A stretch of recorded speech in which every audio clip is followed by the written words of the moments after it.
Berenstein y Zuleta. ¿Qué tal? ¿Cómo les va? Muy buenas noches. Muy bien. Gracias por venir. A ver, primero, Berenstein, acláreme eso. Desmiento absolutamente. Categóricamente. Tajantemente. Bien. No fui yo. Quiero aclararle a la gente que yo estuve en el festejo de Boca, en Comodoro ¿Era Rivadavia. usted? En Comodoro No, en Comodoro Rivadavia. Ah, no hay pueblo, no hay ciudad en la Argentina que no haya festejado ayer el Día de la 12. Caramba. Esto tiene... Esto se empieza a poner. Sí, no, esto tiene... Hablando de la desmesura que nos Sí, caracteriza a los argentinos. efectivamente. Bueno, digo, ¿cómo ven ustedes que están siguiendo día a día la opinión pública por interés, porque es su profesión y porque es su trabajo? Digo, hay este estado de estamos todos demasiado al borde del desborde todo el tiempo en esta etapa del año. Y se habla de la ibris, aquella expresión griega de la desmesura de los dioses y de la gente impotente ante el destino. Y la política es así.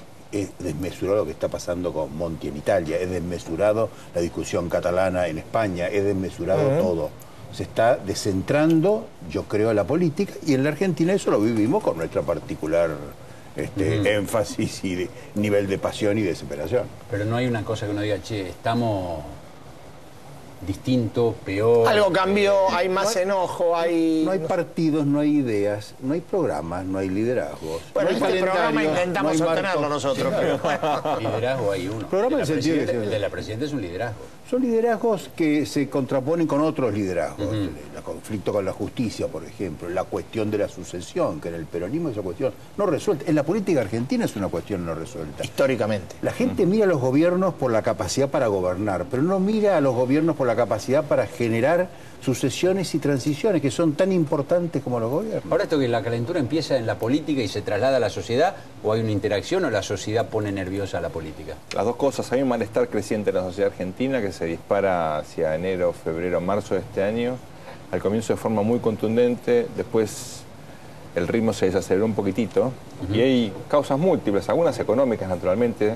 Venía creciendo mucho la economía, ahora casi no crece. Hay restricciones a la compra de dólares, a las importaciones, eso afectó a algunas industrias en particular. Se desaceleró la creación de empleo y la inflación pegó mucho. Recordemos que acá las paritarias se postergaron casi 3 o 4 meses. Y por primera vez mucha gente pagó precios nuevos con salarios viejos. Entonces ahí hubo un cambio importante Eso fue económico. hasta la mitad del año pasó. Claro, después, por eso después empezó menos, pero siguió el desgaste, pero a un ritmo menor. A eso se le suman, perdón, dos elementos puntuales y algo más general. El escándalo de corrupción que involucra al vicepresidente pegó muy fuerte en un sector de la clase media que pensaba que Cristina era muy distinta a lo que ocurría antes, sobre todo con Néstor vivo, ¿no? Y luego la tragedia de Once, que llamó la atención sobre la capacidad que tenía el Estado de brindar servicios públicos. Si a eso le sumamos una inseguridad creciente, el cóctel es complejo.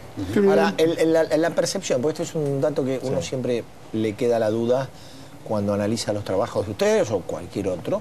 Digo, ¿esta percepción es extendida o es circunscripta a los centros urbanos? ¿O ustedes tienen detectado que también hay lo que uno llama el interior profundo o el interior más lejano? Yo le doy mucha importancia al sentido de la orientación. Cuando un gobierno puede proyectar sentido de orientación de dónde viene a dónde va, aunque los datos sean pésimos, la gente acompaña. Hay expectativa de que se sabe a dónde se va. Viceversa. Cuando un gobierno deja de poder proyectar ese sentido de orientación, la gente se guarda aunque los datos sean excelentes, aunque no haya datos objetivos que justifiquen la retracción, el miedo o el temor al futuro. Me parece que eso es lo que está pasando. ¿Por qué? Porque hay modelos contrapuestos. Hay un modelo que indudablemente representa a Cristina Kirchner, pero también hay otros modelos. Y hay gobernadores y probablemente no haya reelección. La gente va cayendo en la cuenta de esto y se pregunta, bueno, ¿y después qué? ¿Y a dónde vamos? Y es el 10º año, ¿no?, de un ciclo. Claro, pero por ejemplo, la cuestión económica, ratificando la idea de Enrique, yo le pregunto a la gente cómo está el ingreso personal.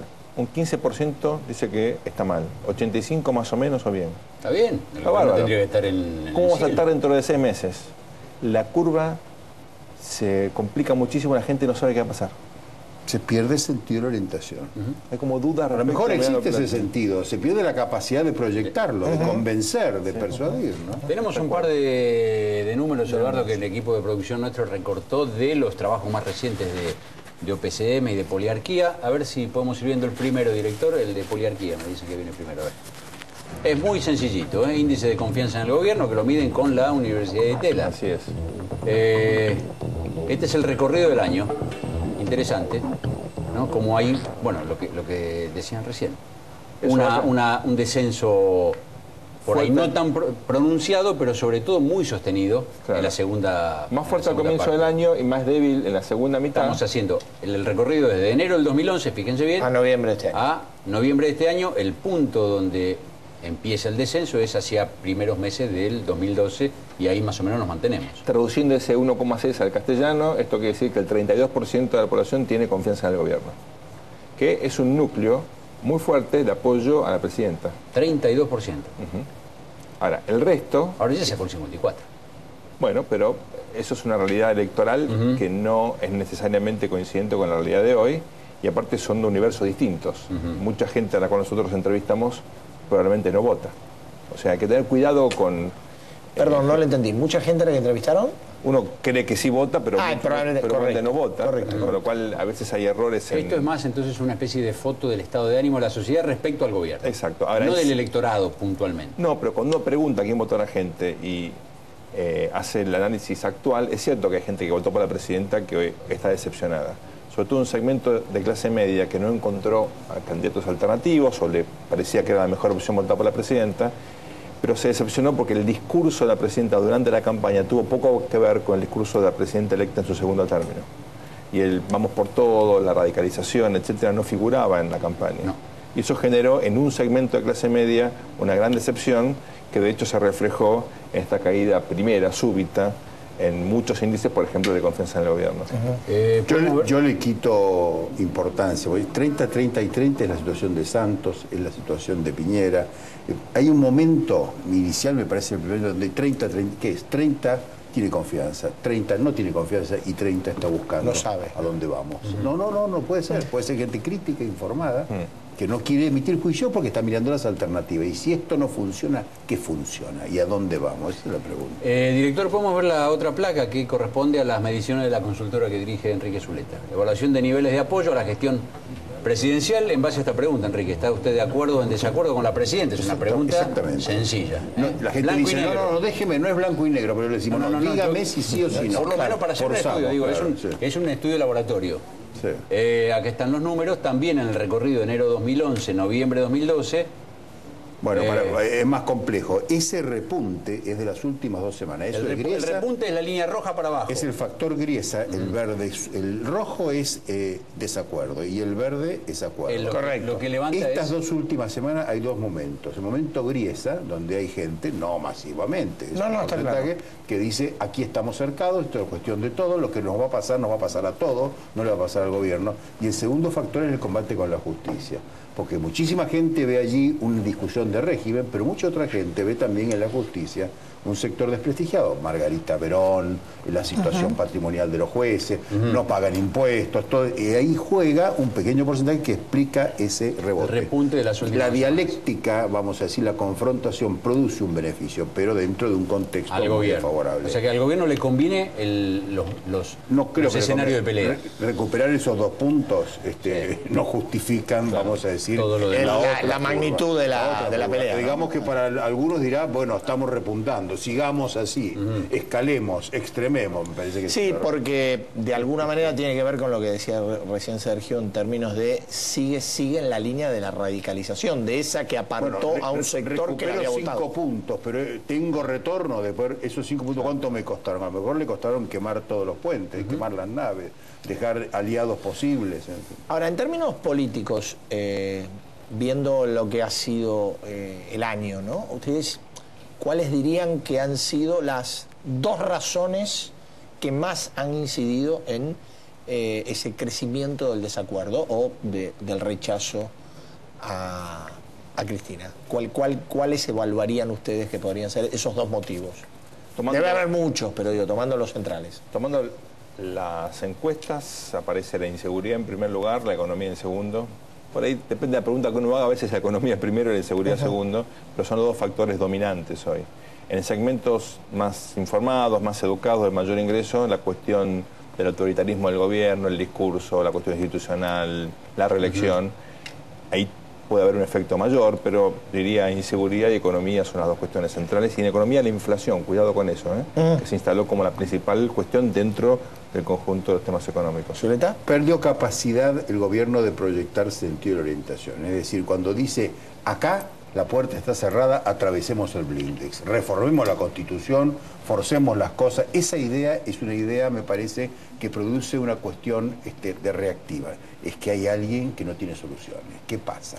¿A dónde vamos? Me parece que ese factor empezó con las tarifas, siguió en el verano. en el verano, hace un año exactamente. Siguió muy fuerte cuando fue el accidente de Once y ha continuado con el tema YPF, porque dentro del enorme consenso que tiene está la idea de que no había soluciones, que había un modelo que cambiaba 100%. Y si uno recorre todas las áreas, da la idea de que hay discusión y que hay sectores. Antes no había sectores, había una unidad monolítica. Eso, evidentemente, hay opiniones. Hoy En el oficialismo. Hoy hay 4 ministros de Economía y hemos perdido otro que era Vudú. O sea que realmente, la verdad, eso es pérdida de sentido de orientación. A pesar de que los datos objetivos... Me quedé con los 4 ministros. Bueno, pensaría en Lorenzino, pensaría en Débora Giorgi, pensaría en Moreno y podría seguir con una larga lista de gente que gestiona. Marco del Pont, Kicillof, hay varias personas que en las áreas en que se mueven muchas veces superpuestas, vamos a decir, reclaman para sí el monopolio de la decisión pública. Ahora, yo digo, a partir de lo que ustedes describen, más allá de lo que pienso yo, no tiene ninguna importancia, de lo que ustedes describen, ¿no estaría detrás de lo que ustedes describen, en verdad, un problema político? Un problema de que acá está fallando algo de la mezcla conducción-gestión. Yo diría lo siguiente, la presidenta desarrolló un liderazgo nuevo, distinto al que tenía previamente, que algunos lo llaman una presidencia imperial, un poco en el estilo de la literatura norteamericana, que es una presidencia que se ve a sí mismo como transformacional, que cambia el rumbo de un país y que monopoliza mucho la gestión en el protagonismo de la comunicación y de las decisiones. Esa presidenta que asumió ese rol tan importante sufrió un desgaste natural porque era la principal protagonista de la escena política y le tocó un año realmente complejo, desde el punto de vista económico, desde el punto de vista también de hechos puntuales que la desgastaron. Ha perdido, de hecho, ruedas de auxilio, como el caso de Vudú, que hace un año era una figura con mayor potencial en la política y hoy es un zombi político.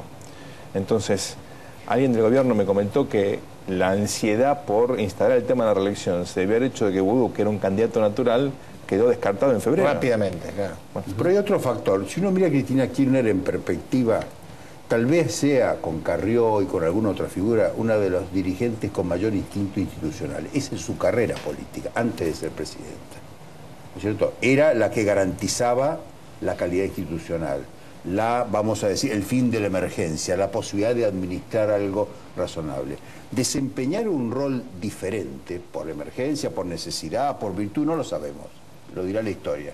Me parece que lo lleva a un rol inesperado, difícil de protagonizar, y que genera muchísima incertidumbre. Porque si uno mira aquellos años 90, la discusión de las cajas, tantos debates, ella representó vamos a decir, un instinto institucional dentro de un movimiento que carece casi absolutamente de reflejos institucionales. Fue una novedad. En el 2007 le permitió ganar las elecciones y en el 2011 también. Me parece que ese verano fue un verano demasiado duro y desgastante. Sé que ustedes se dedican a estudio de opinión pública y no a adivinación del futuro, pero pasó un año del segundo gobierno de Cristina. ¿Cómo se imaginan que vamos a estar en términos de los trabajos que ustedes hacen de acá a un año? Además, un año legislativo, ¿no? Un año de elecciones. ¿Cuál es el escenario que se puede vislumbrar, más o menos? ¿Parecido a 2009? Es una... ¿Parecido a 2011?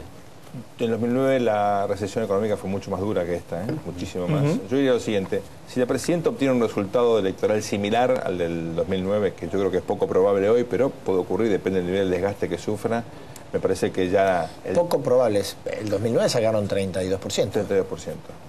Pero usted, poco probable porque piensa que va a sacar más. Un poquito más, sí, claro. Seguramente debería sacar entre 32 y 40. Hoy parece que es lo más razonable. Dependerá mucho de la oposición. De la oposición, de las ofertas, pero diría algo similar al 2009, que es poco probable, implicaría un debilitamiento muy significativo. El fin de la reelección. El fin de la reelección. Entre 32 y 42 sería algo como para pelearla, ¿no? Más de 42 yo creo que sería una elección que, bueno, generaría todavía una sobrevida importante, 2 años con bastante poder como para, por lo menos, intentar influir en la sucesión.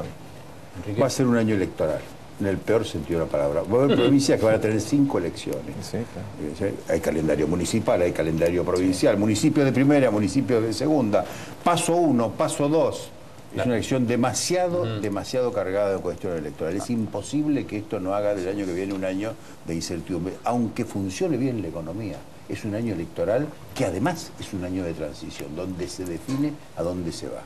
Y donde se define el 2015, ¿no? Sí, Digo, el en términos, 2015. en grandes trazos, no vamos a hablar de candidatos. En la oposición van a ocurrir cosas muy profundas, o hay una renovación profunda en la fuerza de oposición con figuras nuevas, o realmente puede haber una frustración política de un nivel que no quiero imaginar. ¿Y qué puede pasar en el peronismo, hablando de oposición? El peronismo nunca atravesó por una experiencia de este tipo. Absolutamente marginado del poder, las estructuras del peronismo, los liderazgos, las correas de transmisión, frente a un fenómeno nuevo que no puede identificar, porque no es que sean los jóvenes, es algo nuevo, lo del cristinismo, es algo nuevo, en un contexto inesperado, con 5 movimientos sindicales, ¿no es cierto?, con 4 movimientos empresariales, con una descomposición de la idea de partido político, el calendario de la reforma electoral, demasiadas novedades para un partido que está buscando su sentido de orientación. Sergio, el peronismo, y cerramos con esto. Y tiene algunos de los candidatos con mayor potencial de cada proceso electoral, y eso no es poco. Diría, hay 2 figuras muy importantes hoy, Daniel Scioli y Sergio Massa. Mauricio Macri, Hermes Wiener, ahí medio que se agota la oferta de presidenciables. Hoy, por supuesto, faltan 3 años, claro. En 3 años puede pasar de todo, pero, digamos, si de 4 2 son peronistas, esto creo que llama la Está atención. hablando algo, está diciendo algo. La fundamental es Scioli, pero va a tener que soportar un año muy duro. Sí, de todos modos, la descripción o la enunciación que hacía Sergio del perfil de esos candidatos indican ya a priori un perfil antagónico a los perfiles que hemos tenido en esta década. Es un perfil moderado, es un perfil de concertación, es un perfil independiente. Y de gestión. Y de gestión. A los dos, muchas gracias. Gracias, Un placer. Seguimos nosotros en Código. En un rato vamos a estar hablando con Gabriela Michetti y con Patricia Bullrich, y en el medio hay para contarles un montón de cosas. Ya venimos.